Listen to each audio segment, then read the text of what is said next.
Needless Things Podcast.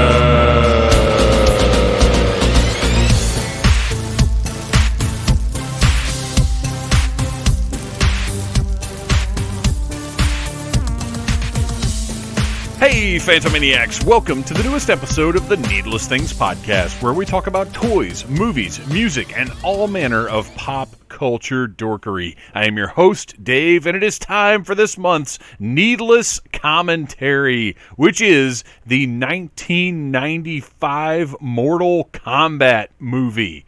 Oh boy. So, if you look back, this was the beginning of Paul W.S. Anderson's career. I'm a big fan of his. I'm a big fan of this movie. And at the time, this was a very well done video game movie. And we'll talk about it a lot during the commentary, obviously. But I like this movie. Now, we have a new Mortal Kombat movie coming out on April 23rd, coming to theaters and HBO Max. And it looks to be more what we wanted out of this one at the time. We'll see how that does. But in the meantime, I encourage everybody to go back and watch this one again if you haven't watched it in a while and see how it holds up. Because, you know, excusing the CGI of the time and some of the other things that are purely products of the era, I think it holds up. I think it's a solid, fun movie. But we're going to talk all about it today on the episode. Before we get to that, there are a couple things to discuss. One, I got my second Pfizer vaccination shot Monday. It took a lot less time than the first shot. First one I got on March 22nd, I believe it was. And my arm, it took over an hour, or right about an hour to get the shot. And then the next day, my arm just ached like crazy, and that lasted about 2 days. And other than that, I was fine. I think I was maybe a little woozy-ish, but that was it. This one took a lot less time. I was in and out. You have to wait 15 minutes after, or they recommend you wait 15. You don't have to do anything, but they recommend you wait 15 minutes after you get the shot, which I did. So I was probably there for about an hour and a half, about half an hour. Got out, did some running around, didn't have any luck. Oh no, wait, I take that back. Okay, so remember last month's commentary, which was Teenage Mutant Ninja Turtles 2: The Secret of the Ooze.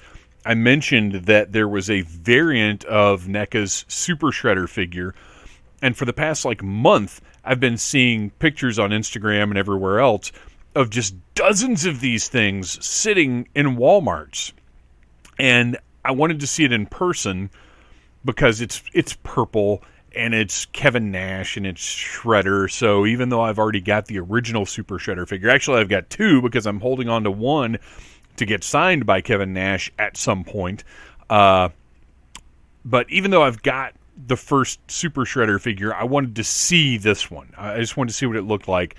And I hit, last time after I got my vaccination, I had a massive toy run because I went to a couple of Walmarts that I don't usually go to and just had really good luck finding some stuff. This time around, I ended up just getting the new Vintage Collection Bespin Leia, which is a major upgrade over the other one. I didn't realize it until I went to galactichunter.com and saw his review of this figure, and then I was like, oh, wow, yeah, I think I do need it. And then I found it, and then I found they had three, one Walmart, and I still haven't seen this in any other Walmarts, but they had three of this variant Super Shredder figure, and it's beautiful. It's in this really nice-looking metallic box, and or the box, it's a regular box, but it's got a metallic finish on it. And then you open it up, and the figure itself is a metallic purple, and the armor has a different. It's more like gunmetal, but it also has a metallic finish. It just looks incredible. So I couldn't help myself. I had to grab that too, and I don't think I'm going to take it out of the box right now. It's just on my Ninja Turtles shelf, but. Anyway, I did a little run after the vaccination. That's all I found. No big luck. And I'm looking for Castle Grayskull. I'm looking for any of the Masters of WWE Series 5 or 6. Just I might stop collecting that because it's become so difficult to find those. It's just not worth it to me. Looking for the Target Collector Series WWE figures. There's a British Bulldog out. There is a Zelina Vega out that are unfortunately Target exclusives, and I'm thinking back to the other, because what they do is they pack this one exclusive collector's edition figure. It's in the case with the regular figures, and those cases just go to Target in theory. And I've very rarely seen any of these that they've ever made. And I've lately kind of been trying to figure out in the Atlanta area. Obviously, we're a metropolitan hub, and there are 6 Walmarts I hit regularly and 2 Targets I hit regularly. And I could hit more Targets, but it's usually just not worthwhile to do it. There are more Walmarts I could hit for that matter, but in my normal range of travels. And I'm really trying to determine lately whether the stores just aren't getting stocked, or if scalpers just always beat me, or other collectors, let's be fair, other collectors too, if other people just beat me to it all the time. And I have come to the conclusion that even if it is other collectors or scalpers or whatever the case may be beating me to products all the time, well, they should be getting restocked. Like there shouldn't be empty pegs always. Eventually, the supply should meet the demand to the degree that I am finding something sometimes. So I really think we're in an era of massive distribution problems. I have switched almost entirely to ordering online when I can. Which unfortunately with those Target exclusives is they don't do that. Or if they do, it's one of those deals where you have to hit the 20-second window where they're up and available online, like similar to the G.I. Joe Cobra Island releases. So I don't know. It's a frustrating time right now because the other end of it is we get these announcements 3 to 6 months in advance, and you pre-order it, and then just sit there and wait and hope that your pre-order gets fulfilled, which I will say for the most part, I have had good luck with the whole pre-order thing. I haven't had very many instances of cancellation like a lot of other people have had, so that system works fairly well for me. Although I also tend to jump on those pre-orders like the minute they go up. I don't, if it's something that I feel like I'm going to want and that I might potentially have a problem finding at retail, then I just go for the pre-order, and I'll wait it out. So anyway, that's what's going on. You'll notice I started talking about like real-world adult things and shifted into toy talk, and that's literally my life in a nutshell. To get back to the real-world talk, so the vaccine really yesterday, Tuesday, just hit me about 24 hours after I got it. I just felt lousy, zero energy, very achy, sniffly, headache. Now I took some ibuprofen, and that pretty much took care of the headache, but just woozy, out of it. Couldn't focus on anything, didn't care about anything. So called it out of work for the next day, and got up and was still to a degree where I just couldn't focus on anything. I was just out of it. It just made me, it was almost like being high but without being fun. I don't know. It was very, very weird, but it's fading now. I'm kind of again able to focus and concentrate on things, and I've got a little more energy. I skipped my workout yesterday, which I try to not ever do, but I knew, one, I didn't have the energy to do it, and two, take it easy has been the advice that I've heard for these after effects of the vaccination shots. So I didn't want to try and exert myself or whatever. So back on track for the rest of the week. Everything, I'll be doing my workouts. Everything else should be good to go. But I feel phenomenal because I got that second shot. I'm good to go. It's a good feeling. It's a fantastic feeling. So that's awesome. And something that's going to be even more awesome is you guys sitting back and listening to our Mortal Kombat Needless Commentary. But before we get to that, something that I wish I had discussed more while we were recording, which, by the way, next month we should be back to live recording in person, which will be wonderful. But we mention the Mortal Kombat theme song a couple of times because it is used in the movie, which is one of the great things about the movie. But I didn't go into detail about this theme song, so right now I'm just going to throw down some knowledge about this because I feel like I owe it to this incredible song, which I didn't even realize, and I probably knew this at some point in my life, but as of my current knowledge and things that spring to mind, this was basically a Lords of Acid song, which is fairly obvious when you listen to it, but also so much mid-90s techno sounded so much like that, that, you know, you can't blame anybody for not realizing it, but as Progacon and Oliver Adams from Lords of Acid, which, if you're not familiar with Lords of Acid, you want to get hyped up, go pick up Voodoo You. If you're under 18, don't look at the uncensored album cover by Coop. 1994. Anyway, 1994, this Mortal Kombat, the album, came out featuring the well-known Mortal Kombat theme song. Let's see here. And then, it's actually called Techno Syndrome. That's the name of the Mortal Kombat theme song. But it has tracks for each character: Johnny Cage, Kano, Sub-Zero, Liu Kang, Scorpion, Sonya, Raiden, Goro. And then the final track is Hypnotic House, which I will assume is a remix of the Mortal Kombat theme song. But, wow, that song is so hype and is so awesome. And when it starts playing, I don't care who you are, if that doesn't get you pumped up, then you're just lying to yourself. So I just want to throw that out there, a little knowledge about that Mortal Kombat theme song, which I wish I could play right now, but as I've mentioned in the past, I'm really trying to avoid any kind of copyright entanglements because this does get produced on YouTube, and who knows in the future if copyright stuff really starts getting cracked down on podcasts. Could cause all kinds of problems for all kinds of podcasts, including past episodes of Needless Things. So anyway, the little information for you, that Mortal Kombat, the album, is still out there. You can still get the whole thing, and it's still like super pump up. I would say this is great workout music.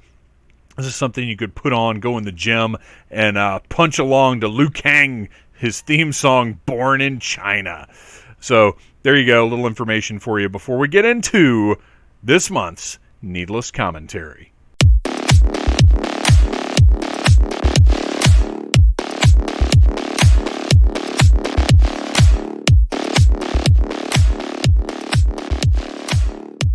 Joining me tonight are part of our Needless Commentary team. Unfortunately, our good friend Arian Gulick has had a weekend that is nothing short of catastrophic, and a doctor's note allowed him to skip on this month's Needless Commentary, which is Mortal Kombat! Mortal Kombat! That's how that goes, right? Yes. That's exactly right. Your might. So this month was technically supposed to be Ryan's pick, and we just got kind of down to the wire because everybody's just had tons of stuff going on. And I said, hey, why don't we watch what we're watching right now via the magic of Zoom? This is the first time in a while we'll be watching the movie as we record our thoughts about the movie. I think it'll be a little different and weird, but this works better than the like 3 apps that we had to use at the same time the first time we tried to do it this way. Yeah, that was super odd. It was not cool. So anyway, we were kind of down to the last minute, and I was like, why not Mortal Kombat? And Ryan agreed. Yeah, it's really relevant, and I want to wait till Arian's back before we do Miami Connection or Samurai Cop. Yeah, we got to save something good for him. Yeah. But this is, and just so nobody's confused, this is the 1995 Mortal Kombat, directed by Paul W.S. Anderson, who I personally love as a director. I think there's only one of his movies that I don't like, and I know he's quite controversial as far as what people think of the quality of his films. But to those people, I say, lighten up and have some fun. Yeah, I would agree. I mean, the man clearly knows what he's doing. Yeah, this Event Horizon, Resident Evil, many of the Resident Evil movies, lots of fun movies that if you're going in to take a movie too seriously, then you're just not going to enjoy. But the magic he worked here, which this was the film that basically enabled all of his other movies, because this was a very successful movie, and he found the right mix of things that were directly from the video game and making it palatable to a mainstream audience, I guess. Yeah, I consider this the gold standard of like video game based movies. Yeah, it's definitely one of the best. It's I think the first legitimately good one. Yeah, that we got for sure. Also, this was when this came out, I was prime age for this movie. I mean, like Mortal Kombat was like me and my friends would dress up as Mortal Kombat characters and like fight each other in the yard. Like it was like everything that I was about was Mortal Kombat. So when this movie came out, like I was convinced this was the best movie ever made. And I thought it was going to be like when I revisited it, I thought it was going to like be one of those that you're like, oh man, I wish I didn't revisit that. I wish I had those memories. But it's still just as good as I remember. Didn't you tell me you made like a Sub-Zero costume out of like a pillowcase or something? No, I cut up the pajamas. My mom bought me pajamas, and then I cut them up because they were blue and black, and then I made a Sub-Zero costume. That's awesome. Yeah, it looked cool until my friend's mom, who could actually sew, made him a scorpion costume, and he looked like legit. And I was like sitting here with my dumb ass, like fucking cut up. So in 1995, when this came out, we were 3 years into sort of Mortal Kombat mania, because you say you were the perfect age, but really anybody under like 21 was the perfect age, because Mortal Kombat was a phenomenon. Like, oh yeah, my dad was obsessed with it. He's one of the reasons we went to see it in the theater, because he was like, hell yeah, like I love Mortal Kombat. It was, not necessarily the movie, which, like I said, the movie did very, very well, but Mortal Kombat itself was almost like 1989 Batman, which we've talked about plenty of times on the show, in its pop culture significance. Yeah, for sure. There was a line of Mortal Kombat figures made by Hasbro in the G.I. Joe style. Mortal Kombat everywhere. Just really, it was one of those things that just everybody knew what it was. And of course, my mom, horrified by the idea of Mortal Kombat. And I was in 1995, I was working in a video game exchange, which is a now defunct, basically predecessor to GameStop. And we sold Mortal Kombat every day, multiple copies on whatever systems. Matter of fact, I think Mortal Kombat 2, did it come out in 95? Yeah, I believe so. I mean, I know for a fact it came out either right when this movie came out or before, because there's a lot of stuff from Mortal Kombat 2 that they reference in this movie. Okay. So, yeah, because was Reptile in the first one? Briefly, like he was teased, but they do mention Kung Lao, and that's like from 2. I know that for a fact. They mentioned Shao Kahn at the end. Spoiler alert! At the end, Shao Kahn. That's from 2. Okay.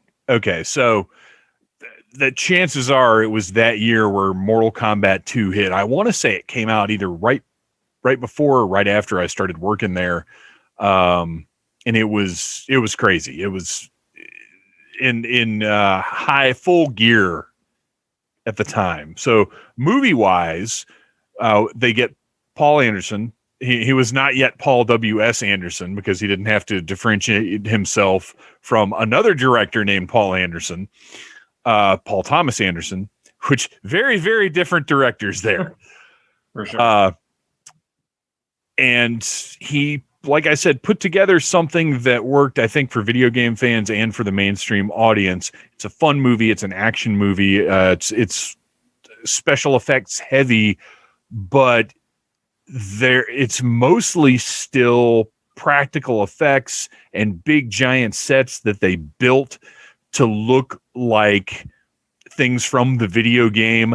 And you're seeing these characters physically in these sets, because at the time we're just starting to get into CGI stuff, and there's some really bad CG in this movie that, you'll see over the next, probably 10 years. I'd say 95 to 2005 is probably the height of terrible CGI that we all, for some reason, accepted just because that's what it was. Yeah. I specifically remember this one and Spawn both making me back then, making me go, I know this isn't right. It's cool, but why not so much Spawn, but this one, I was like, there's still something wrong with this.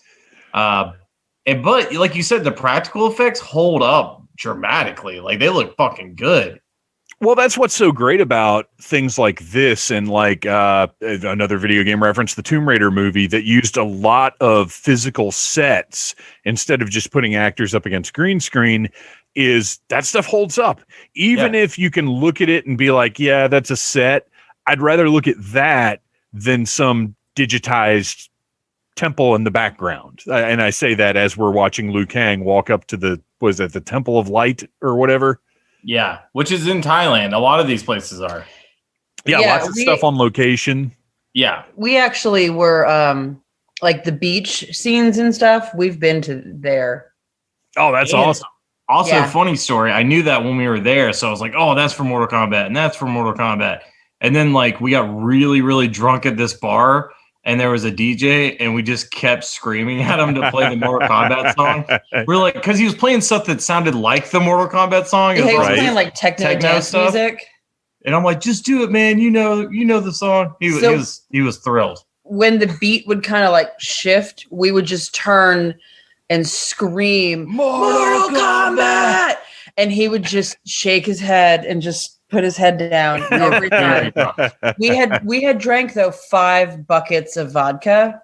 Oh my gosh. Which was a lot. Sand pails, $4 a piece. Kids' sand pails. They bring you with vodka and Red Bull and 2 straws.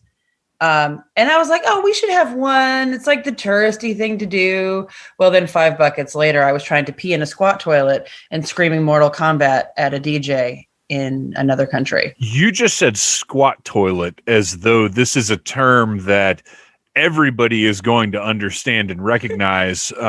Just in case the listeners are not familiar with the concept of squat toilet, why don't you explain that to us? It's pretty much exactly what it sounds like. In other not Western, Eastern countries, they have squat toilets where it's a toilet, but it's on the floor, and there's little foot spots that you're supposed to put your feet on, and you just squat down instead of sitting on a toilet. And then there's a lot of times there's a little ladle in a pot of water that you're supposed to ladle water onto yourself to clean yourself off. A lot of them have a sink sprayer where you're supposed to sink sprayer yourself after you're done doing your business. It's different in other countries.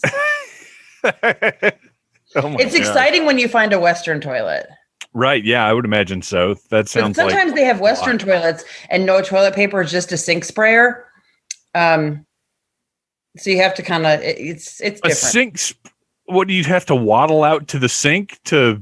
No. It's attached to the toilet. But the only way I can describe it is the thing you spray your dishes off with in the sink. But it's for your wahoo.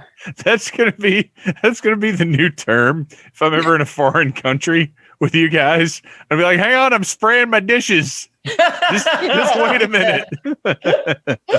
Well, it's because it's when you're a Westerner and you go there and you what the They fuck just am I going assume to do you've with? got dirty dishes. I'm just going to like have a wet ass for a while. Cause yeah, you don't want to have dirty dishes. You want to have clean dishes, but then the Right? dishes are a little wet for a while. Because nobody wants to eat off a dirty dish. No, you got to spray him down real good. So this is the first lesson we've learned from Mortal Kombat. Squat toilets. This shit's gone off the rails. You have to practice. Clean. Yeah, and I'm not even drinking tonight because I got my okay. Where are we all? Arian is out because I think he got shot number 2 on Saturday, and then Ryan, you got it yesterday. Yeah, like right before Walgreens closed at like 6 p.m. Okay, and I got mine today, and it's just Nicole. Where are you at? You haven't. No, mine is Wednesday. Okay. My second shot's Wednesday. I've taken like 4 naps today. I'm just so tired and like a little wonky, but I don't like earlier I got a headache and I was sniffling a little bit, but that just went away. And now you're describing exactly how I felt. Really? Did you do you got Pfizer? Yeah. Okay. And I got Pfizer and I did have to work today because I have a new job and I don't feel like calling out yet. Yeah. Which I think they would have been totally understanding with the fucking, vaccine shit. But I still went in, but like all day, dude, I just felt like a zombie. I was like, I probably shouldn't be here. Like I wasn't sick. I just felt off. Yeah. I got tired and I got a headache and all that stuff. My company is giving us 4 hours of PTO time for just specifically for vaccination. And so mine's like Wednesday afternoon. And I'm going to kind of play it by ear and either take that 4 hours by taking Wednesday afternoon off or Thursday morning off. Yeah, I've in this instance, it seems like my company is actually being very generous because we're getting 2 hours for when you get vaccinated. And for us, since we're on shifts and it's not like we can just go say, hey, I'm going to get a haircut and leave whenever we want. We just get that 2 hours if we go on our day off, we still get our 2 hours. And then they're giving us 12 hours for like the day after if you have side effects or whatever. Nice. Yeah. That's awesome. It's pretty impressive. So I'm going to see what's up with tomorrow because that's from what I understand, it's the day after that's been hitting people. Yeah. I have something firm at like 1:00 the next day. So I'm a little bit nervous about that, but I'll just be bitchy and it'll be fine. I mean, at this point, I'm 24 hours in and I feel fine now. Yeah, and that's what I'm hoping completely for. Fine. I mean, look, my 75 plus year old mom got it and had no side effects at all. So yeah, my parents both had it and they were fine. Yeah, it varies person to person. Well, then that's probably what it is. Those boomers are tough. Yeah. So something I wanted to mention real quick, since we've gotten 20 minutes into the movie and we've barely talked about the movie. Which, by the way, Shang Tsung's badass dragon boat. Oh my God, yes. It's incredible. There was a toy of this that is like size-wise or scale-wise, it's hilarious because it's about a fifth the size of what's in the movie. So you can stand like 2 figures on the deck and that's it. It's like really small, but it still looks awesome. Oh, it's just way too small.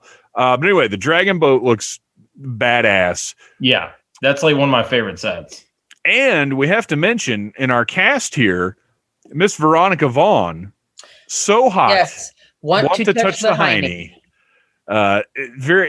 Found out in looking around because as I watch these, I make notes and I have to look like stuff up. Like, wait, when did this happen? What's this all about? And I looked it up. She did all of her own stunts and fight scenes in this movie. No shit. That is badass. Earning her the nickname Robo Babe from Paul Anderson. So that's pretty awesome. But I wonder if it explains why she did not come back for the sequel. A lot of people didn't come back for the sequel, though. Well, maybe she just read the script. I think the only ones that did were Liu Kang and Katana. I'm not positive about Katana because I only got a little ways into the sequel. Because once this was done... No, it's the same Katana. Okay, that's what I thought. And we also do not get the weird and delightful Christopher Lambert back as Raiden. He's so great in this. He's great, but why is this white guy Raiden? Oh, I Well, agree. yeah. I agree 100%. But I mean, he's you can say awesome. that about like half Scorpion, the cast. Oh, Sub-Zero. Okay, get this. Sub-Zero is played by Francois Petit, who is was the WWF's doctor for years, like legit doctor, not like a fake doctor. Like if you got busted open, you went backstage and Francois Petit super glued you up. Weird. Yeah. And he never, like, as far as I could see, he never acted in anything else.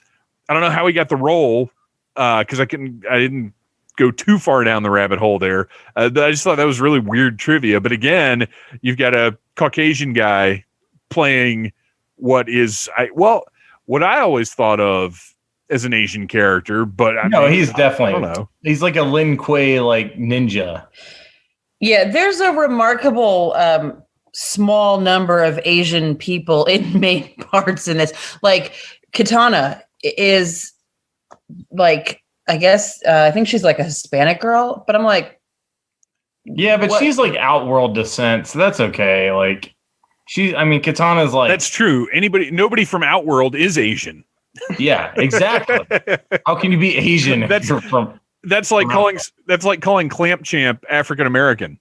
Yeah, exactly. When he's from Eternia, that doesn't even work. Doesn't work. Yeah. But anyway, one thing I want to throw out is I ended up paying $3 to rent this on Amazon because I could not find. I've owned the DVD since the day that it came out. Yeah, I can't find it. Yeah, we couldn't find ours either. What the fuck is going on with that? I don't know, because I know we watched it not long ago. Like a year ago, we watched the DVD and I could not find it. Yeah, and you guys are like, we had like the old like cardboard. Yeah, the shitty Warner Brothers cardboard folding thing. Yep. And you keep I keep my alphabetized, organized, Blu-rays here, DVDs here, VHS here. Like I know where everything is. And I went to the spot where Mortal Kombat should be, and there wasn't even like a slot. Like it was just. It's weird. So anyway, Conspiracy. It's on Peacock. Yeah. And I want to take this moment to note that Peacock is a giant piece of shit in every way. Yeah. Yes. It's horrible for watching WWE stuff. I'm paying for ad-free Peacock, and there was an ad in this fucking movie. I know. Yeah. Same. Yep. And I will not tolerate that, so I stopped it, went to Amazon, and paid $3 because I'm a dumbass. To watch this movie that I own or that I could have watched for free with commercials. But that is intolerable to me. I cannot watch a movie with commercials in it. It's not freaking 1986 Saturday morning on TBS. We're grown people. It's jarring as shit, too. Movie. Like, I don't know what it is about the way Peacock does commercials, but it's like jarring as shit because it's just randomly. It's like there's no commercial breaks like if it was showing on TV. Like somebody will be walking and then it'll go to a commercial and come back and they're finishing walking. Yes, exactly. It's jarring as shit. It's horrible. There's no natural cuts to where the commercials are. It's just like a computer picks where they go. Oh, except for on the WWE Network when you're watching Stone Cold interview Chris Jericho. And there are cuts where the commercials go, but there you don't have the commercials because you're paying for commercial free, but you still have these pauses where they put the commercials. So fucks that up too. Jesus Christ. So far, this whole Peacock thing is garbage. And also you cannot fucking rewind Yeah, Peacock's rewinding sucks. Well, no, if you're watching something live, you can't rewind or pause at all. Yeah. No, and but if we you were don't watching... start from the start, you can't watch it. Yeah. We were watching WrestleMania Saturday. We watched it Sunday morning. And so... okay. So you started it after. We tried to rewind, and there's no way to judge how much you're rewinding. There's no preview or anything. So it's just, you're just guessing. The network was kind of like that too, though. It was really hard. Yeah, to gauge. I feel like it was easier because I was trying to find one specific thing, could not find it. It had a preview, but it wasn't good. Like it didn't keep up with how you were rewinding. It sucks if you're used to watching like YouTube TV or whatever, where the rewind and fast forward works really, really well, and it's very accurate. You can tell what you're doing and where you're going, and then to go to something like that feels like it's 10 years ago. Yeah. Yeah. Well, either like a preview or just let me do it in 10-second blocks or something to give me an idea. Yes. And then I'm not just I hope this doesn't rewind the whole thing. Oh, fuck. We're back 20 minutes. Well, and that's what would happen on the old WWE network is like you'd try and rewind and all of a sudden you'd started the whole show over. Yeah. Okay, so our main character here is Liu Kang, played by Robin Shaw. And I think he's great. He's not the best actor in the world, but he's charming and innocent and you like him and you want his day to go all right. Yeah, he's likable. He's got the right look. His hair is magnificent. Fucking amazing. Yes. There is a lot of glorious hair in this movie. Yeah. Starting with Liu Kang, but I really don't think anybody's having a bad hair day in this movie at all. It's amazing. Yeah. Well, we could do a whole podcast about the hair of Mortal Kombat.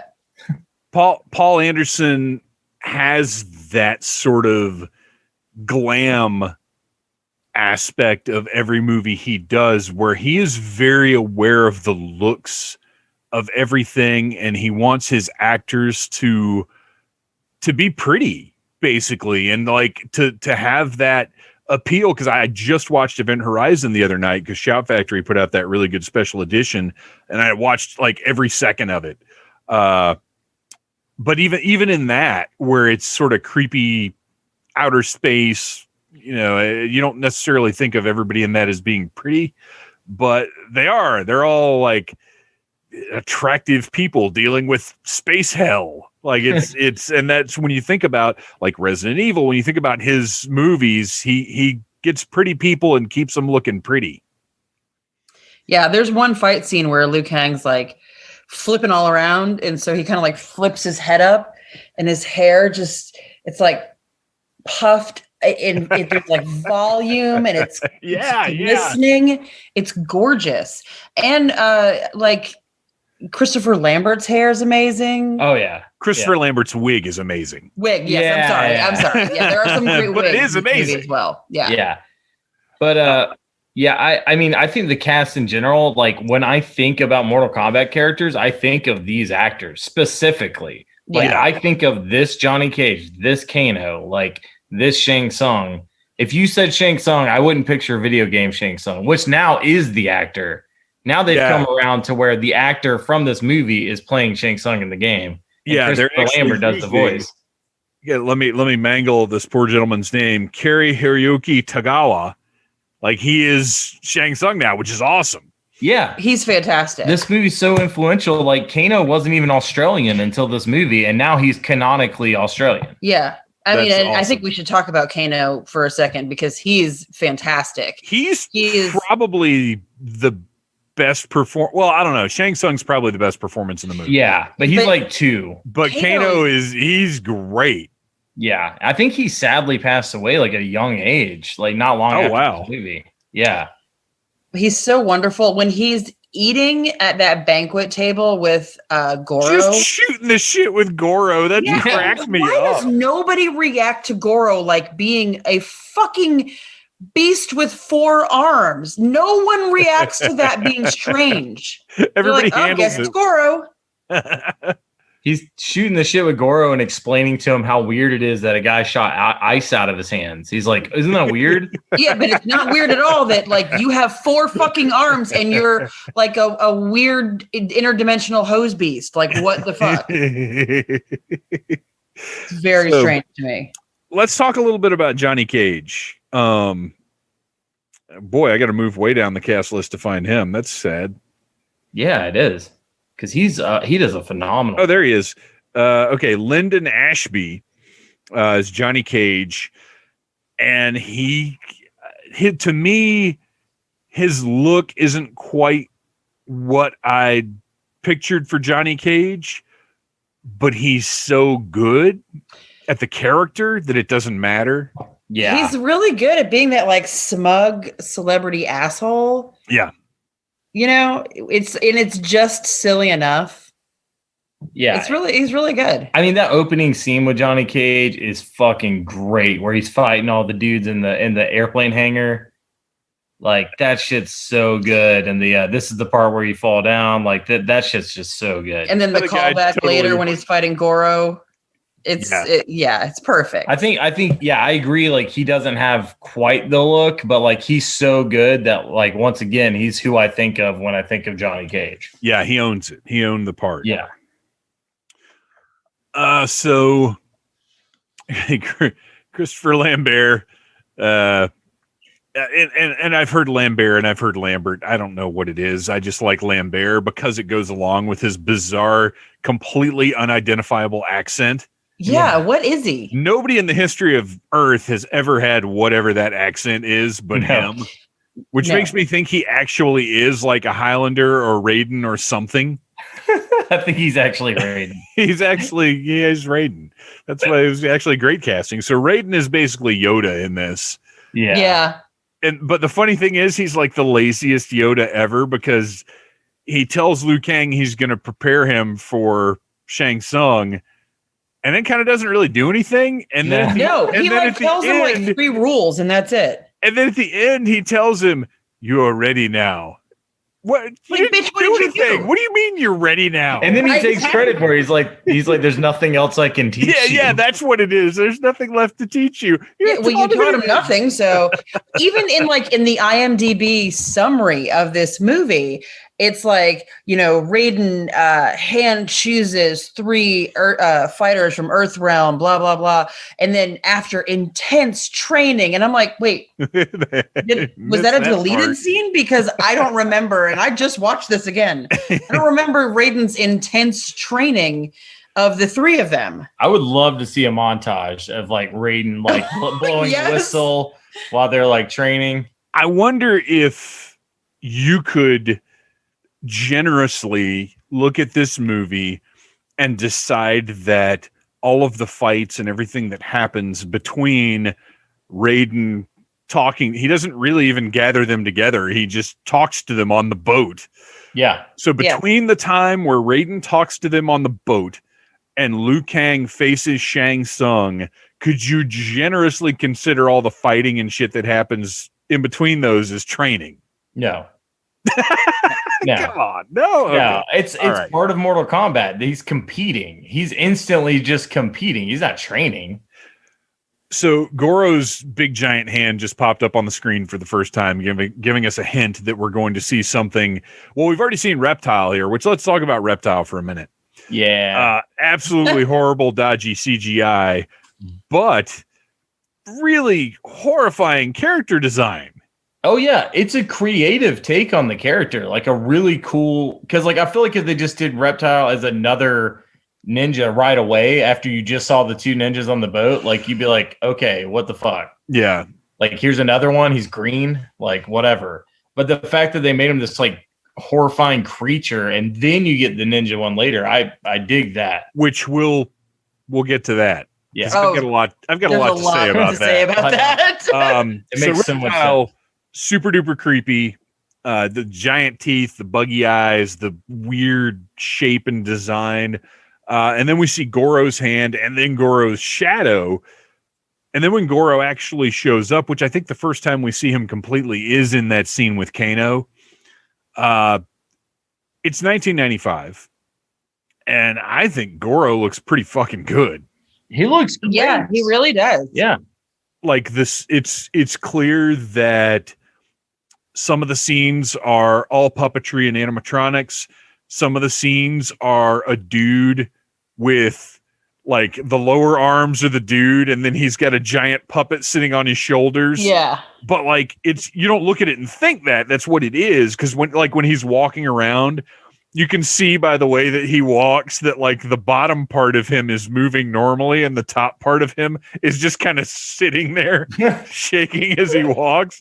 But like it all looks good. There are no seams. Fortunately none of it's digital.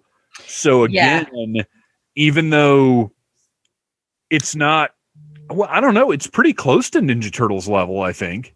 Yeah. I think so. I mean, I like the way the face moves and stuff when it shows the puppetry and the animatronics. Like, it looks like a thing, like a real breathing creature. Yeah, yeah. Him stretching and everything right now, like it looks great. He looks awesome. I wish somebody would do a figure of this Goro. Oh, that would be awesome. I would love to see that. I would love, even though, so half the characters in this have completely, well, maybe not half. Some of the characters in this have like totally game accurate costumes. Like Scorpion and Sub-Zero look like Scorpion and Sub-Zero. Reptile later on looks like Reptile. Goro, obviously spot on. Yeah.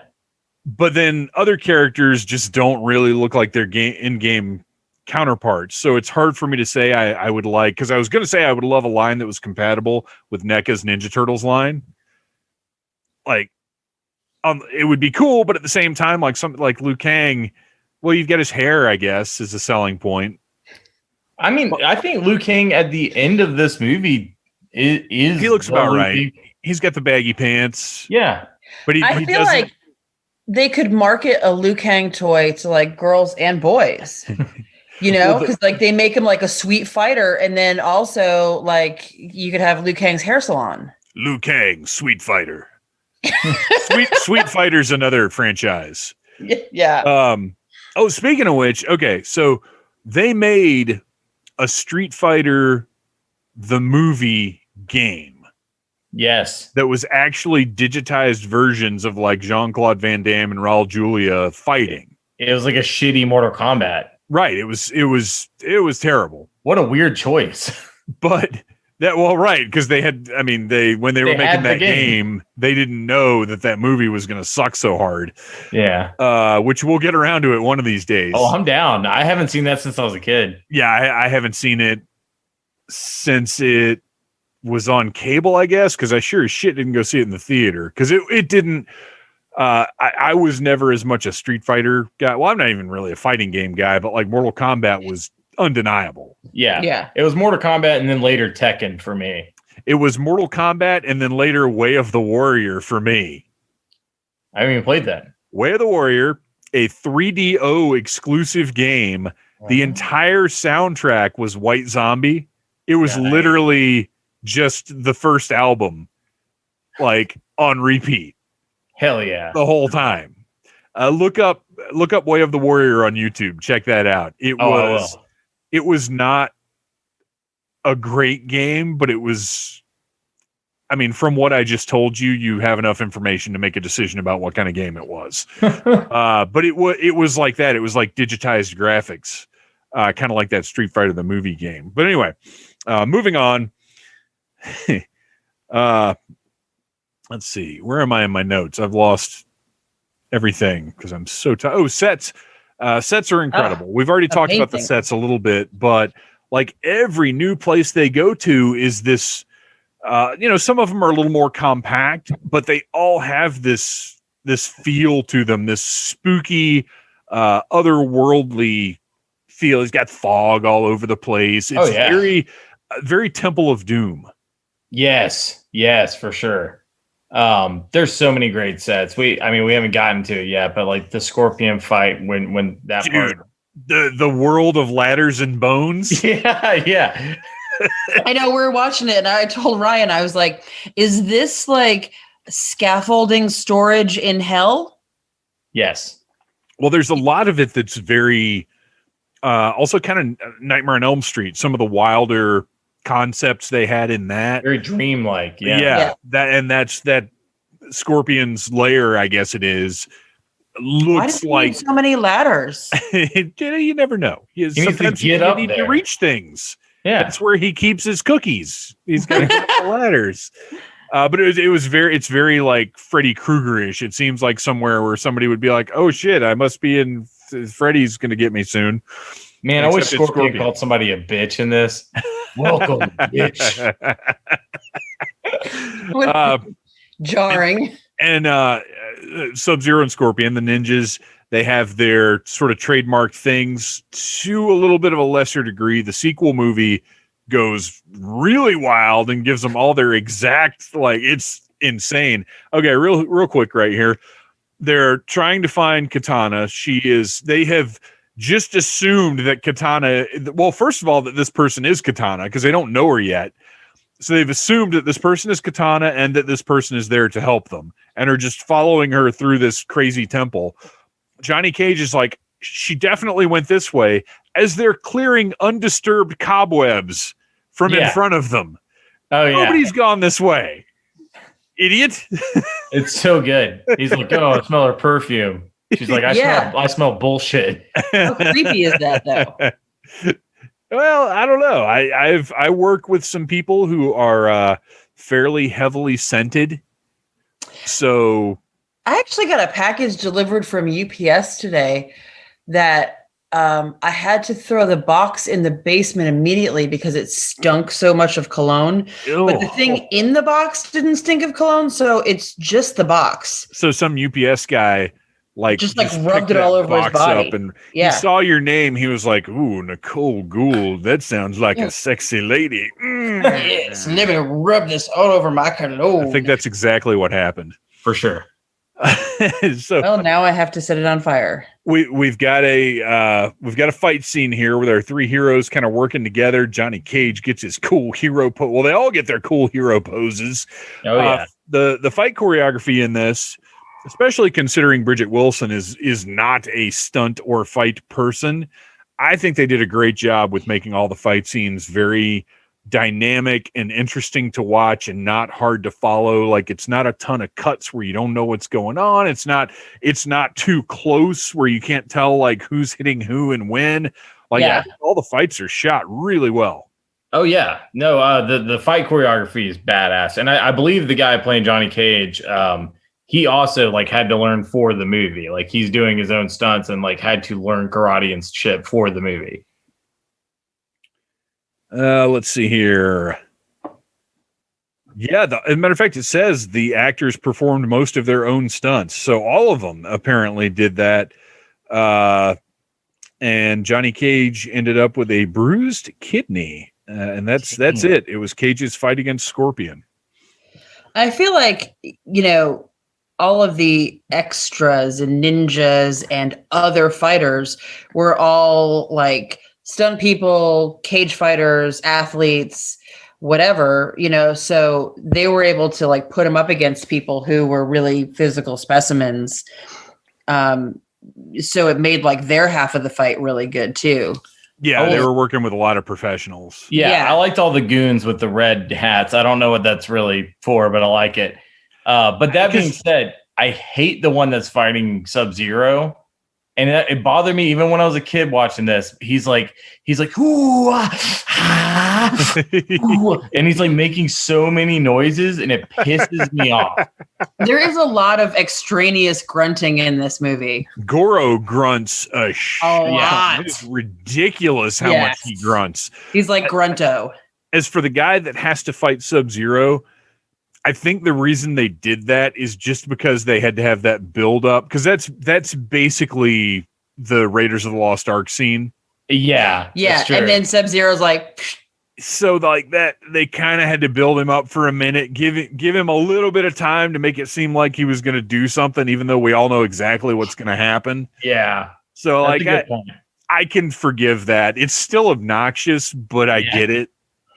I guess you can't really have just like a silent moment where he's like, right. What if how much weirder would it be if he was doing all that stuff and not making a noise? That's true. So that wouldn't work at all. What's up with the guy that he's badass, but the guy who's fighting Liu Kang, the guy with the dreads? Yeah. We're looking at him right now. Yeah, like what is up with him growling like a lion? So that's what I was wondering. Is there a character from? Oh, it would have to be one of the first two games. He's also making this weird little face. What is? I can't tell if he's making a weird face or if his mustache is strange. Or if he just has a weird face. So it's like it makes him look like he's doing a weird grin, like the way his mustache is and the way his face is lit. Maybe it is his little mustache that's strange. Yeah, but whatever it is, quite tell. He's a badass. Oh yeah, he's awesome. Yeah. He is like, because I started talking about like his face when we were watching it before, and then I was like, okay, I'm gonna shut the fuck up because this guy is like phenomenal. But there's a couple guys like him and Art, the gentle, sweet Art. Yes, dear sweet Art. Yeah, dear sweet red shirt Art. We all grew to love him, and then taken away from us in an instant. And watching this, I was like, oh, is this guy supposed to be like DJ or something? And I was like, oh, that's a different game entirely. So clearly, Yeah, not. no, I don't think he's anybody. But it's cool. And you know what? That's smart because, you're talking about the guys with the red masks. You have to have those guys because you got to have guys for the good guys to beat up to show that they're skilled. Not every fight can be a major character versus a major character. Yeah. You've got to have these tiers of fights. And so this guy is like a sub boss. Yeah. So he's not totally generic because then it wouldn't mean anything when Liu Kang beat him. So he's got a look and some style and seems like he's somebody, even though he's not anybody from the game. So I think it was a smart decision to have a few people like that in here. Well, and also like movie wise, this movie is essentially a very loose plot around a whole bunch of excuses to have some really cool fights. Yes. And so like, I don't really give a shit about character development. I just want to see more fights. So they were able to throw in these like nameless, but bless you, still interesting dudes to have really cool fights with, but then they didn't have to like say even who the fuck they were. They're like, fighting guy, go. Good enough, right? We know what's happening here. Yeah. The tournament has been described to us. How many times are you playing Mortal Kombat and you just see bodies of random people all in the background? Yeah. Like, that's those guys. Yeah. Yeah. Yeah, Shang Tsung's got to get those souls from somewhere. Yes, for sure. And sometimes he sucks them in through his eye. Yeah, that's gross. I don't like that. That's how you get like infections. Yeah, he's always sucking them through the mouth, and then occasionally he just sucks one from the eye. It's weird. So this right here, we are at, even though we've already seen Kano, this is kind of Kano's big reveal. He is such a skeezy, slob, phenomenal guy with his triangular chest hair. What is going on with that? I guess that's from the game. I think later, like, I think they modeled, like, this guy literally influenced Kano. Like, Kano was a bald guy that, like, was, like, an American. And this guy kind of changed, like, the hairstyle and everything. Well, he's so good. He's so good that, like, they made Kano basically him now. But then he just okay, well, first we have to acknowledge the awesomeness of using KMFDM's Juke Joint Jezebel. Yeah. During this fight. Absolutely awesome. And then, though, we have this fantastic character that, he's the guy you love to hate or whatever. And they fucking kill him. And it's yeah. Because it gives Sonya, like, what she was there for. I don't know. You just expect her to not get that satisfaction. You think the rug's going to get pulled out from under her. And then she just snaps that neck. And you're like, whoa. That's it for Kano. I remember that. He's done. Yeah, that shocked the shit out of me. Also, fucking that line, "Hello, baby, did you miss me?" with the knife, fucking great. Yeah. He's tremendous. Let's see what else. What else has our pal Kano been in? He's great. Much. He's an Australian. I'm sitting here reading the character description. That's not helpful. Oh my gosh! So Trevor Joseph Goddard. Who passed away in 2003. Yeah. 41 years old. Put he was on JAG because when you go to Wikipedia, his first profile picture is him in like navy whites, holding his hat, looking all classy. Looks nothing like him. No, not at all. That's crazy. He was also in the movie Men of War with Dolph Lundgren and Catherine Bell. Speaking of heinies I want to touch. Dolph Lundgren? Yes, absolutely, man. Can you imagine? That thing's probably rock hard. I was going to say, I bet it's firm as fuck. I bet he could drive a nail by sitting on it. Okay, so great fight with Sonya Blade and Kano. She gets her revenge that she's there for, which is, again, unusual for a hero character, particularly in 1995, a female hero character who's not the primary lead in the movie. And then we move on, and we get Scorpion cartwheeling out from behind a tree like a fucking putty.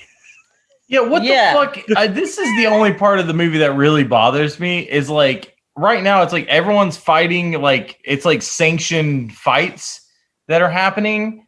Why the fuck is Johnny Cage in an orchard? Well, why? Yeah, why? Where is this? Yeah. Why is this?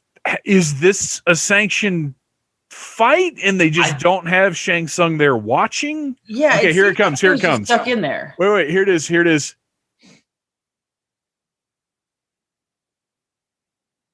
Boop-a-doo. A little.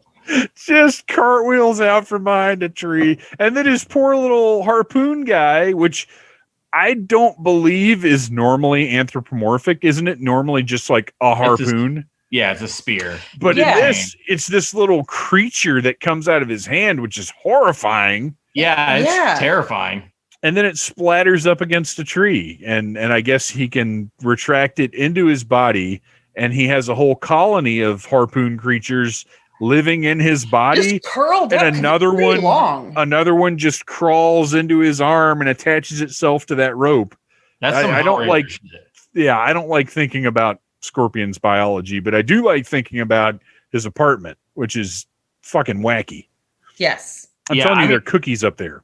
I always took that as being hell because he's like from hell. But I don't. Okay. That's what I took it as. I don't know that I knew that. Yeah. It's like, I don't know. Does hell have that many like ladders and scaffolds though? Well, you're trying to get out of hell, but you can't. So you can just keep climbing and climbing and climbing, and you're just going to find more cobwebs and bones and dust. And he just keeps screaming shit like, "Get me out of here!" Welcome.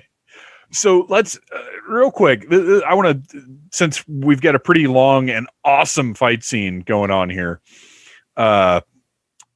Ryan, give me a synopsis in just a few words. You just said scorpions from hell. Nice little summary right there. Well, yeah. So I mean, he's like a vengeful spirit that kind of came back from hell to, and now in this movie he's under the control of Shang Tsung.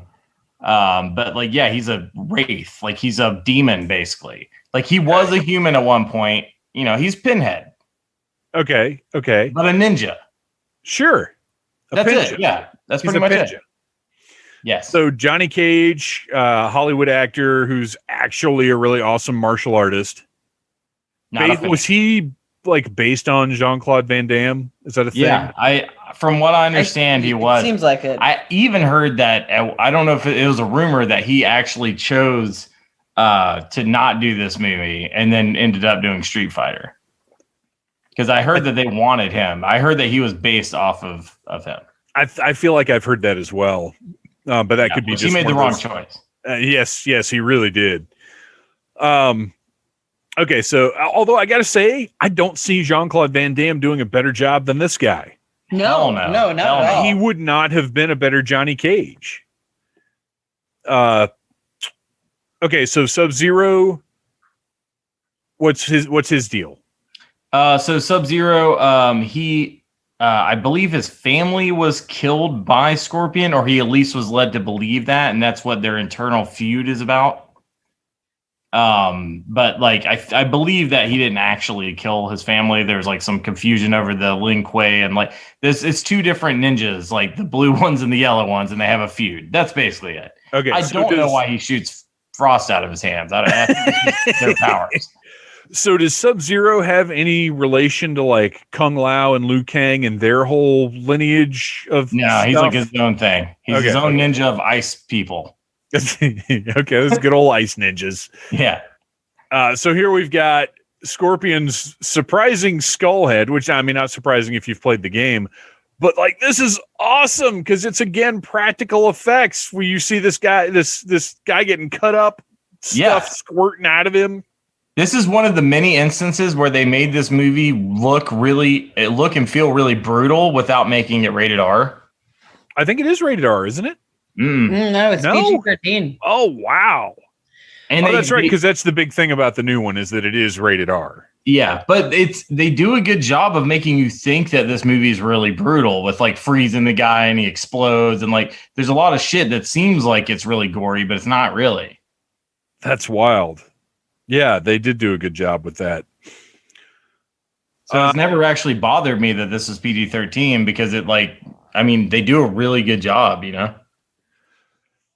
So we're on the beach now. We've got Liu Kang, who is meeting Katana in person. Like she led him through the temple or whatever the heck all that was. And now they do the classic allies talk fighting thing, which we've seen in everything from Star Trek to G.I. Joe to everything else. Yeah, it's like the Batman fight. I would not want to fight in sand. No, I wouldn't want to do I don't even want anything to walk in sand. I hate sand. It gets everywhere. And it's hard to walk in. Well, yeah, that like just awful platform for pretty much anything. So Sub-Zero comes from a clan of cryomancers.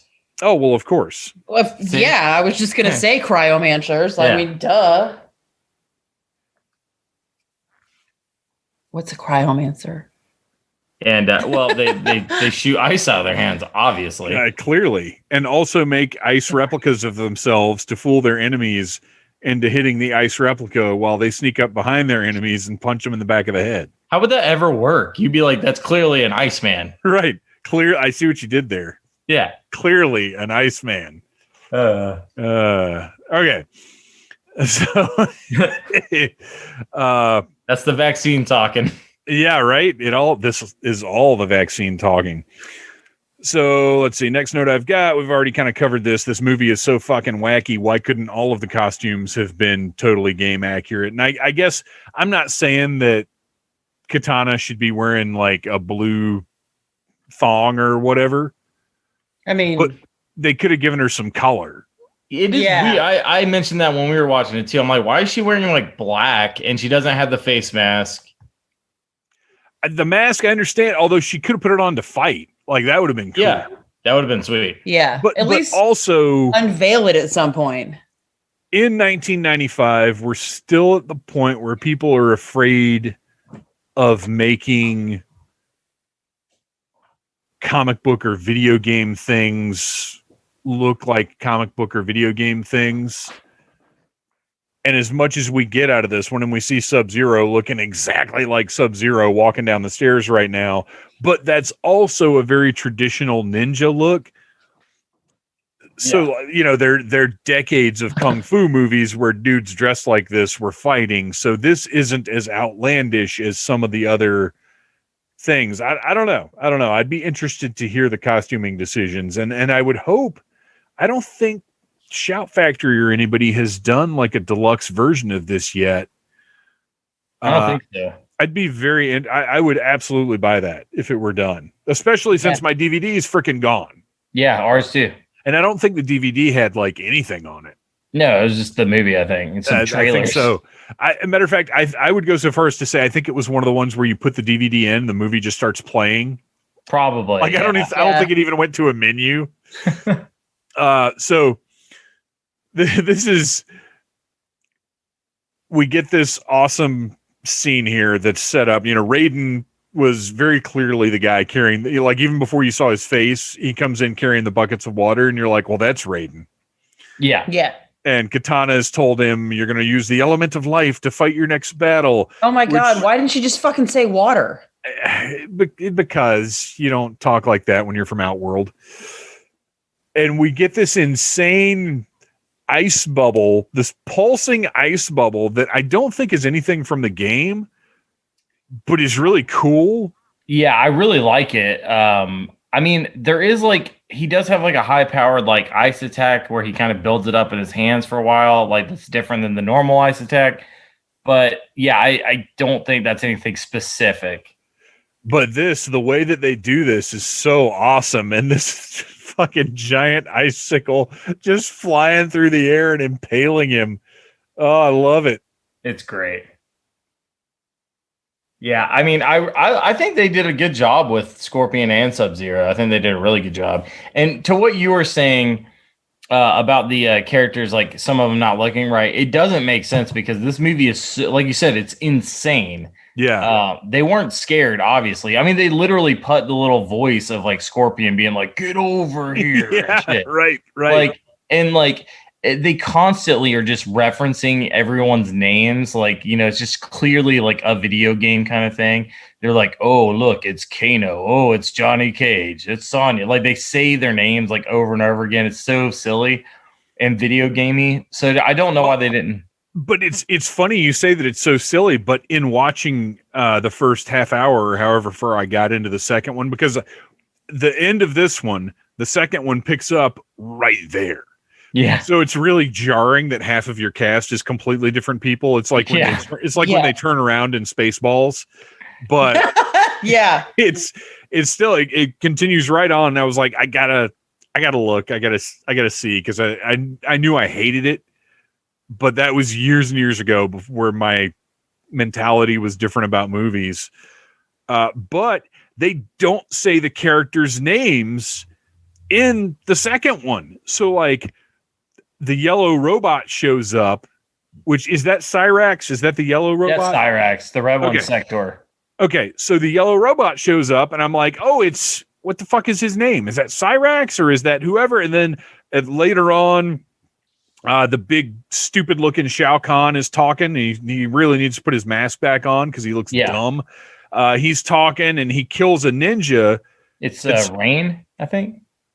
I don't know. Who knows? I don't think they say it, but I think he's purple, so I think it's purple. I think you're right. I think he was kind of a purplish color. But yeah, it's like, let me know who these people are. Yeah, I agree. No, I think it works. It's so silly. At one point in this movie, when Reptile like becomes a human reptile, it literally, you just hear a voice in the background that's just like Reptile. Yeah. And you're like, what the fuck? Well, and you know what? The second movie is so dumb. Yeah. They literally could have done that with every character. Like when Cyrax shows up in the laboratory, they literally could have just been like, Cyrax. And I would have been like, fine. I would have accepted it. It would have made it better. So we've got this fight with this giant, unwieldy animatronic Goro that I'm sure this was a huge pain in the ass to film, but they did a good job with it. Yeah. And they did a good job of convincing me that Johnny Cage would have been able to beat him. Yes. Yeah. By outsmarting him. Yeah. Well, that little segment is so awesome. We'll get to it in a minute here. Where he just like sort of pushes him off the cliff and he floats away into the lightning cloud. Yeah. It's like total RoboCop Die Hard. Yep. Where it's like just away. Weirdly drawn in effect. Yeah. Oh no, that was it. And more grunting from Goro. Should have just called him Grunto. Grunto. But again, we have this phenomenal set. They're standing on. I mean, this looks like. Is this something specifically from the game with these rope?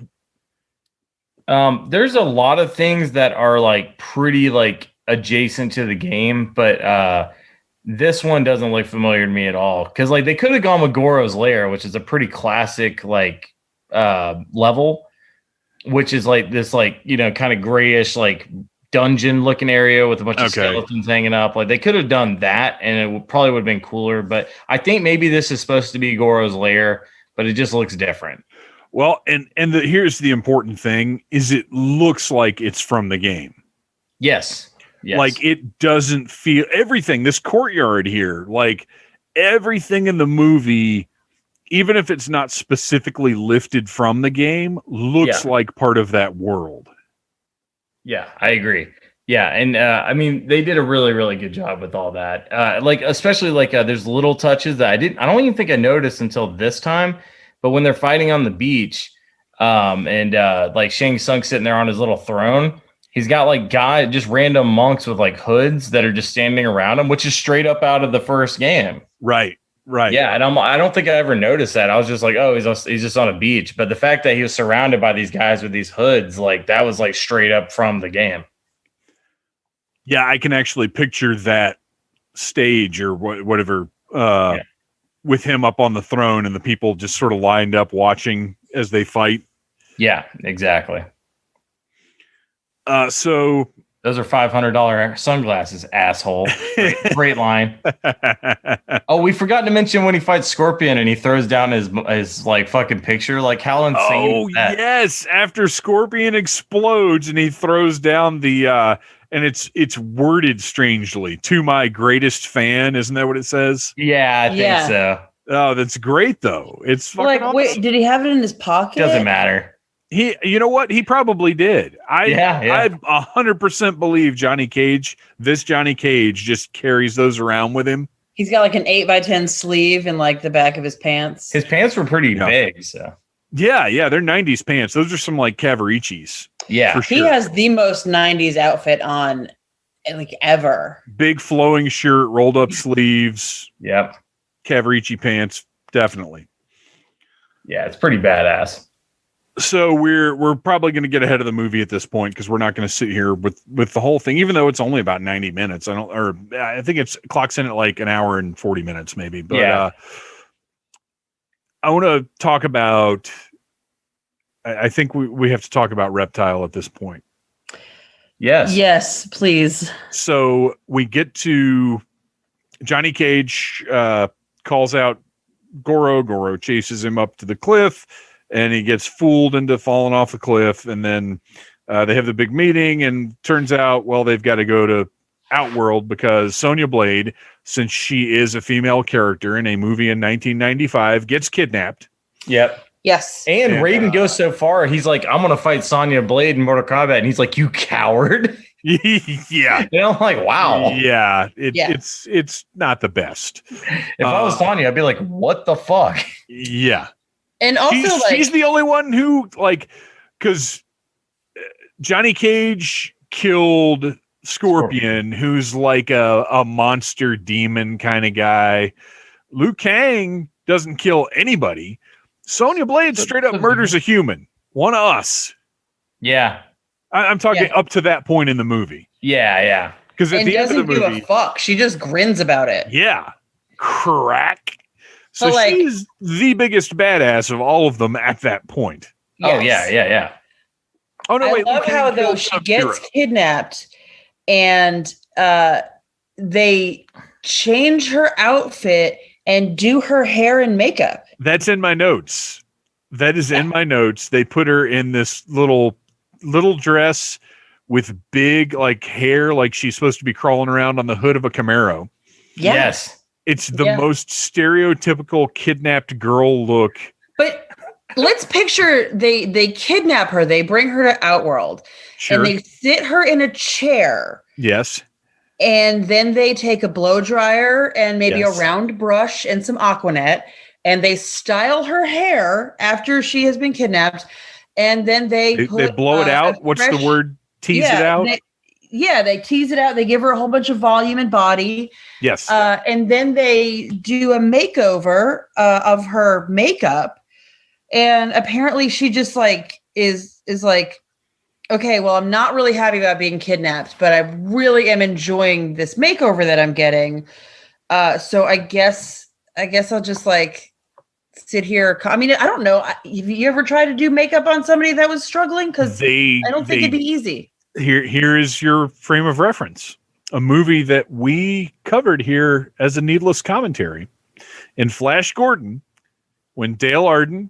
Oh, you've got Flash Gordon and Big Trouble in Little China, where your unwilling female captives are given a makeover.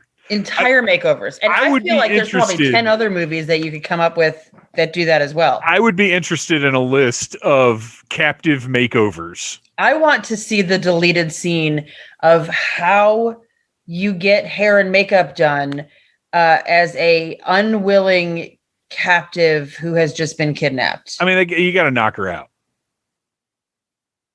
And that's it. You got to knock her out. Hopefully that's all they did.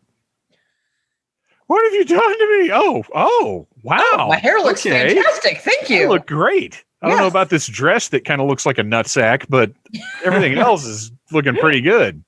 It does have like nutsack skin. It's like wrinkly around the edges. I don't understand what that look is. That's definitely not from the game. It's very odd. No. Well, none of her costumes are from the game, right?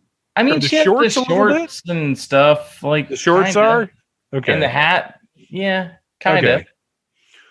Okay. But to get back to Reptile, here is how Reptile, the CGI creature, becomes a ninja almost exactly like Sub-Zero and Scorpion. He gets knocked into a statue, which then grows tentacles and sucks him into it, and he turns into a Sub-Zero Scorpion style ninja and knows Kung Fu, which I don't. It did not seem to me that the reptile creature was a martial artist. No. So this statue imbued, like, combined with this creature to become a ninja somehow. Yes. Yeah. Yeah. What the fuck? I don't know. I have no idea. That's completely made up. And don't get me wrong, I love it and I don't care, but also, what the fuck? It's fantastic, but why then on its demise is he filled with bugs like he's fucking Oogie Boogie? My bugs. Maybe that's what he was made of. Oh, we just missed that. We totally forgot to mention the Johnny Cage Goro nut shot, which was fantastic. Oh yeah. Oh yeah. That was also, really great. yeah, he's just assuming that Goro has like genitals that are somewhat similar to ours. Well, he's look, he's wearing a loincloth, so I guess you're assuming there's a dick under there. I mean, yeah, that's got to be where it is. It's not like he's got a turtleneck on, and you're like, is there something under there? Maybe got a little dick neck. What if he had there? 6 dicks? Yeah, maybe he does. Damn.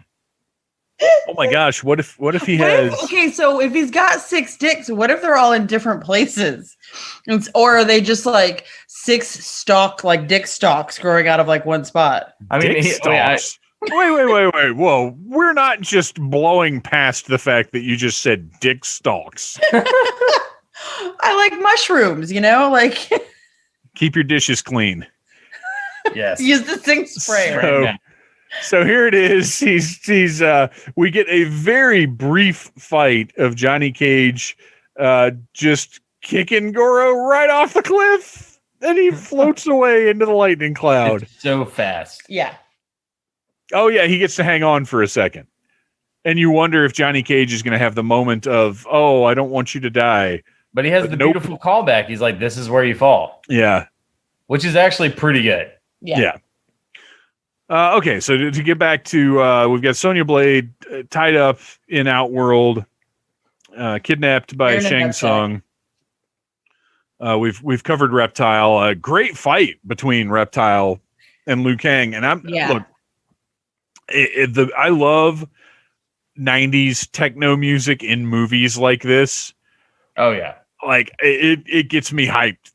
Like I'm like, yeah. Just get into this. This soundtrack is the most like hyped like you can ever be. I feel like this movie did that best. Like 90s techno music during a fight. Like this and Blade originator. Yeah. Blade too, yeah. Are like the height of that, I think. Yeah, for sure. And we get to see the bicycle kick, which was a big deal to me at the time when I saw this. I love that they put the kick in the movie. I hate that he didn't go. I know. Yeah, like he needs to be like, like that's the best part. Yeah. Yeah. And they had not. The reason he sounds like that in the game is he's basically Bruce Lee. Yeah. In the game. Yeah. And they didn't really establish that aspect of him in this movie, where he did all the like high pitched noises and stuff when he fought. Yeah. So it would have been really weird if all of a sudden he busts out this kick and is doing the like that would have been weird. Would it be any more weird than Reptile? Well, just because you're right. That did come out of nowhere as well. Yeah, that's a good point. I can't argue that. So Sonya, little dress, big hair, and then we get the big fight between Liu Kang and Shang Tsung, and the actual Mortal Kombat song plays, and it's on. It's everything. Oh my gosh, it's so good. This level I feel like is supposed to be reminiscent of the first game with the overhang thing with the pit underneath it. Yeah. I think that's totally the vibe I'm getting. And the way that they the spikes come up out of the Mortal Kombat logo at the end. It looks fucking sick. Killer. The spikes look great. The them pushing up through the ground, like you can actually see it opening the ground up, like just really, really cool the way they did that. For sure. But before the Shang Tsung fight, we get the random people fight, Shang Tsung summons some of the souls that he's captured, which I think they're like some undead warriors. Is that one of his fatalities in one of the games where these warriors come in one at a time and attack? Is that not a thing? I don't think so. That sounds like a thing. I don't. Maybe there's some other game where that happens. I mean, his big thing was, which they do address. His big thing was like changing into other people, and like people that he took their souls and then he can turn into them. Like that was like the big thing. Oh, because he's the big boss in the first game, right? Yes. And he changes into all the characters over the course of the fight that you fought throughout the game. Okay. Well, anyway, in this version of Shang Tsung, how he handles business is he summons physical manifestations of some of the souls that he's taken, and Liu Kang beats them all in like 40 seconds. Yeah. Some of the greatest warriors of all time, kills them by kicking them in the chest. Yeah, and it was probably like Genghis Khan and like all these like big, and he just fucked them up. And then we get to the big showdown just between the two of them. I love Shang Tsung's "Nobody makes me bleed my own blood" moment, where he's got the little dribble of blood on his lip, and he's like, "Oh!" He's so mad. Wait, you know what? I take that back. Shang Tsung is referred to as a necromancer, so even if it may not show it, it does make sense that he brought dead people back to life. Okay, well there you go. Yeah, that's just a little deep dive by the filmmakers who are like, we know this character. Yeah, we're gonna use him to his fullest potential. Hell yeah, we'll do shit that he's never done. So into the fight. We get the little fake out with his brother, which I appreciate the fact that Liu Kang really wasn't fooled at any point by Shang Tsung, his brother.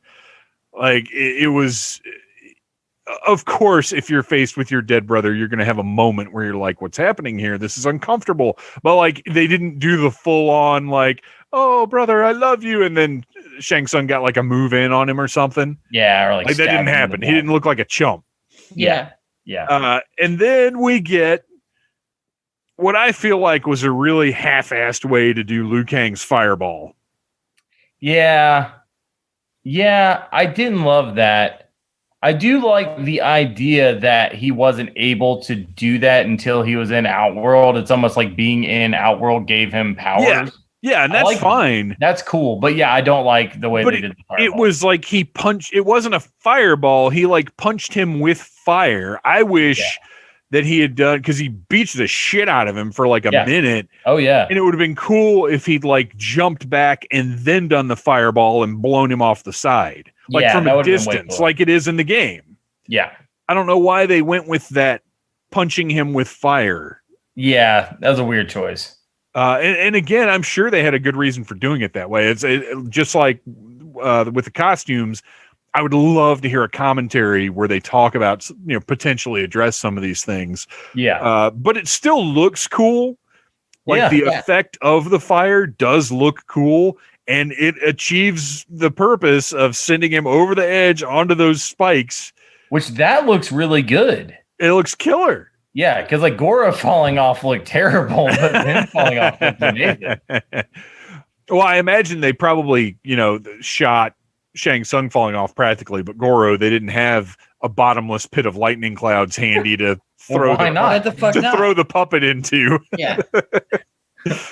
And also, this is something that bothered me too. They say flawless victory like 3 or 4 times throughout the movie.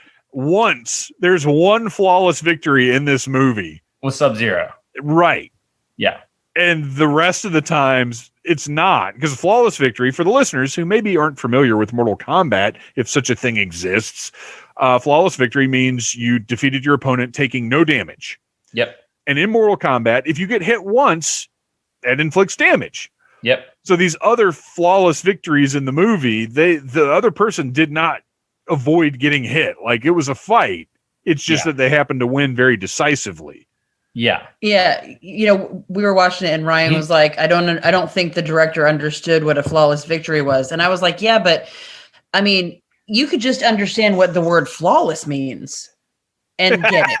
It's not hard. Like, was this flawless? Like, was this without flaw or not? Why didn't he just say fatality?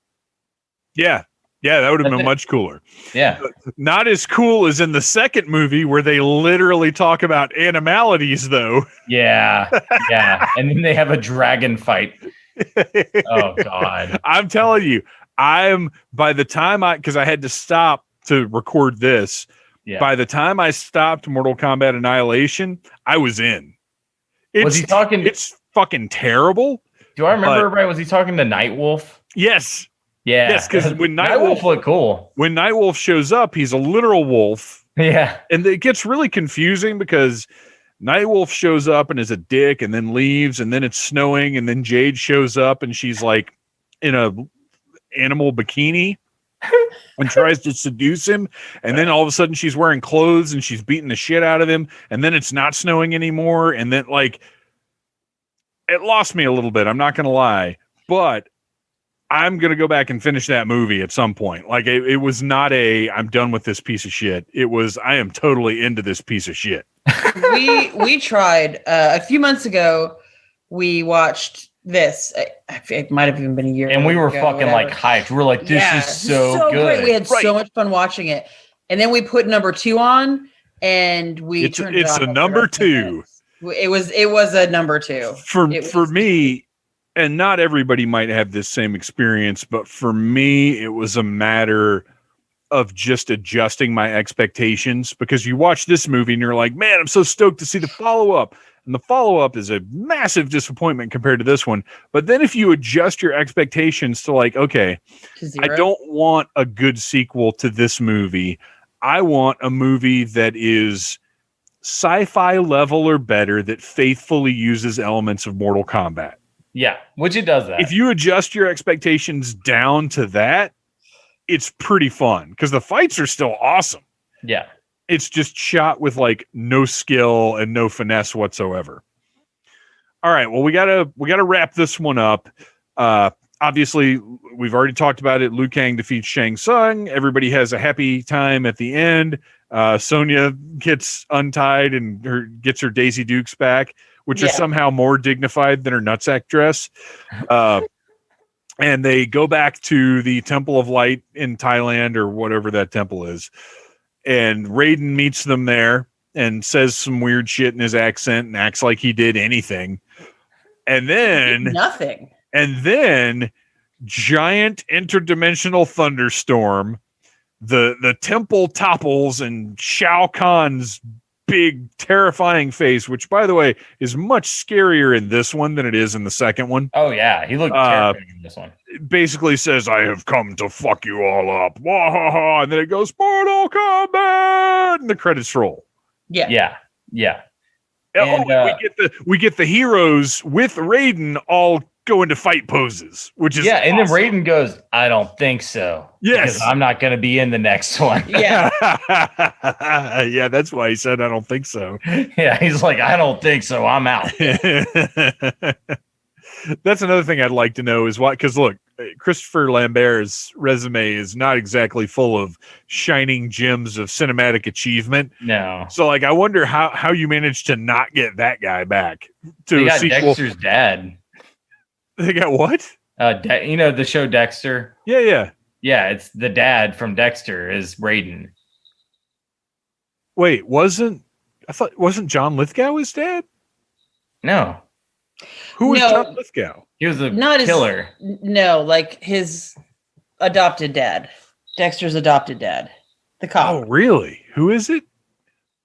My phone went off, so I can't look it up because I'm running the movie. I mean, it's Harry in the show. It's been like so Harry's long since code. it's been so long since I watched Dexter, and the last episode left such a foul taste in my mouth. It was so bad. It's a matter of like what I thoroughly enjoy. Was it 5 seasons total? It was like 7, and 4 of them were good. 4 of them were good. And that's what I heard from everybody. And I liked everything up until the last season. And even the last season I didn't hate, but then the last episode I totally hated. Yeah, it was trash. And they're coming back, and I honestly hope they right the wrong. Yeah, I'll watch it. Yeah. Because it's a great concept. Because I want that healing. I want to be able to say I'm a fan of Dexter. And right now I can't say it because that shit was so bad at the end. Yeah, I know. It kind of soured me. So we all, back in the day, I'm pretty sure I saw this in the theater, but I wouldn't like swear on it. But I'm pretty sure I did. Loved it. I always loved it. Even when people, because this was one of those movies where when it came out, it was huge. Yeah. And then it got to a point where sort of snotty people started saying like, no, it's not really that good. Yeah. I never lost my fandom for this movie. I've always thought it's awesome. I've always enjoyed it. And watching it again, watching it last night and then watching it again right now, like it's still badass. I still like this movie. And like I said, I want more out of it. I want Shout Factory or somebody to do a really nice special edition and expand on it. I think I went through like a little period a few years ago, like where I was like, is it as good as I remember it? And then we sat down and watched it and I was like, it is. Fuck yeah. Awesome. Yes. Yeah. Yes. Nicole, where are you at? Same spot? I think that the first time I watched it was when we watched it together, wasn't it? Yeah, you hadn't seen it. And that's why I was like, we have to. Were you not on Earth in 1995? I was in a really weird place in my life. Like 94 through like 97 was challenging. Okay. We've all had those times where pop culture sort of passes us by for a little while. Yeah. So yeah, I had never seen it and we sat down and watched it together and I was expecting it to be hot ass garbage. Yeah, she was ready to hate it. Fully like laughing at him for liking it. And that's understandable. I was like, this is fun as fuck. You know, like I was so pleasantly surprised the first time I watched this movie. I was like, I take it all back. So for the listeners, if you have not for some reason or somehow seen the 1995 Mortal Kombat, give it a look. Maybe try to get to it before you watch the new one, because I have a feeling the new one is going to set an entirely different standard for Mortal Kombat movies and video game movies. Now, it's also entirely possible we're going to sound like dum-dums a week from now. Well, I guess it's it comes out a week from the day this episode drops. This episode comes out on the 16th and it comes out the 23rd. Oh, okay. It was the 16th because it was the day before. No, it's the 23rd now. So it'll be a week from today for the listeners. Nice. So if in the next week you can watch the 95 Mortal Kombat, do it, get a kick out of it. And then on the 23rd, sit down and watch the new one. And we'll find out. Maybe we might even end up doing a review of that one. We'll see how the timing works out. I'm going to watch it the first day it's available. I'm 100%. Yeah. I'm off that weekend, and that's my Friday night plan. That's it. Fuck yeah. So yeah, we might end up doing a review of that one, and we'll find out if we're right and that it's as badass as it looks, or if it ends up being a complete piece of shit, like some other movies that have come out recently that I'm not going to talk about because I don't want to upset anybody with my opinions about some movies that somehow people enjoyed, and I don't understand it. So you guys, thanks for coming and talking about Mortal Kombat. We've had a great time. It's an awesome movie, and Paul W.S. Anderson. Oh, Monster Hunter. I haven't watched that yet. That looks insane. Movie. That looks great. Yeah. I'm stoked about that. I need to sit down and watch that. All right, you guys. Well, next month is May, which is my birthday month, but I'm not sure if I'm going to make the pick or not, because I feel like we've had a lot of time stuff lately where I've wanted to get certain movies at certain times. So it might be time to let Nicole or Arian make a pick. Yeah, I don't think I've had a pick since. I think it's been a while. It's been a while. Oh, no. And on that sour note, we're going to bid everyone a fond farewell. You guys, why don't you tell us what you were up to, where we can find you online, and put over Cadaver Candle Company like the wonderful special thing that it is. Follow Cadaver Candle Co. on Instagram. And go to cadavercandleco.bigcartel.com and buy our things. Buy a lot of them so that we can make more things and do more stuff, please. And then follow me on Instagram at Battle Cougar so you can see my cats and dog.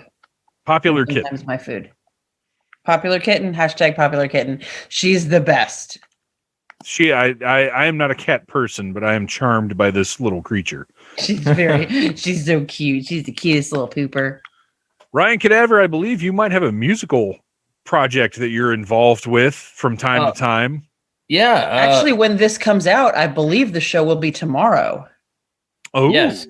Yeah, so tomorrow. Tomorrow, go see us at Dixie Tavern if you feel inclined. Cat creatures are starting to do some things here and there, and hopefully life eventually returns to normal so we can do even more shit together. And I also have some new recording projects, but I got Plague Dagger, which is my metal project, and I'm working on another project with a friend of mine named Chris Lodge that's a very 80s synthy amazing fucking goofy ass thing that we're doing. So yeah. Awesome. Well, thanks, you guys. Mortal Kombat rules, and we're going to get even more Mortal Kombat. Mortal Kombat. I am slowly falling apart as we record. A week from now, and we'll be back maybe to talk about that. Thanks for listening, everybody. Bye. Peace out. So I've had the opportunity to think about it some more, and I do want Mortal Kombat figures, and I know McFarlane makes them, and I know Storm makes them. I want basically like Mortal Kombat 2 figures, I guess. I don't really want movie figures, but McFarlane is only doing Mortal Kombat 11, I guess, and I don't really care for most of those looks. They're too much. I want something nice and traditional. And Storm Collectibles, their figures are like $80 or something. That's too much. I don't want to pay that much. So maybe with my recollecting vintage G.I. Joe, maybe I'll just get the old G.I. Joe style Mortal Kombat figures. Maybe that'll be enough. But probably not. I just want some good 6-inch scale Mortal Kombat figures. And they're not... they've probably been done. I probably need to hit up eBay. But I'm kind of just meandering right now because I'm still a little woozy. I feel good. I feel ready to go back to work and get everything back on track. But I'm still just a little out of it. But you guys don't have to be out of it. You guys can be in it with the Needless Things podcast, available every single Friday wherever you find your podcasts. The Needless Things YouTube channel, which this week got reviews of some Marauders Inc. Customizable 1/18th scale military figures. And what was Monday's? Oh my gosh. Oh, the Star Wars Black Series Deluxe Boba Fett. Both went up this week. And I've been sticking to 2 reviews every week. So go check out the Needless Things YouTube channel. Tell your friends about it. Share those links, people. I appreciate it. And we'll be back next week with something special, also Star Wars related. I love you guys. You have been listening to a Needless Things podcast. You can follow Needless Things on Facebook, Twitter, Instagram, and at needlessthingspodcast.com. Love you. Mean it.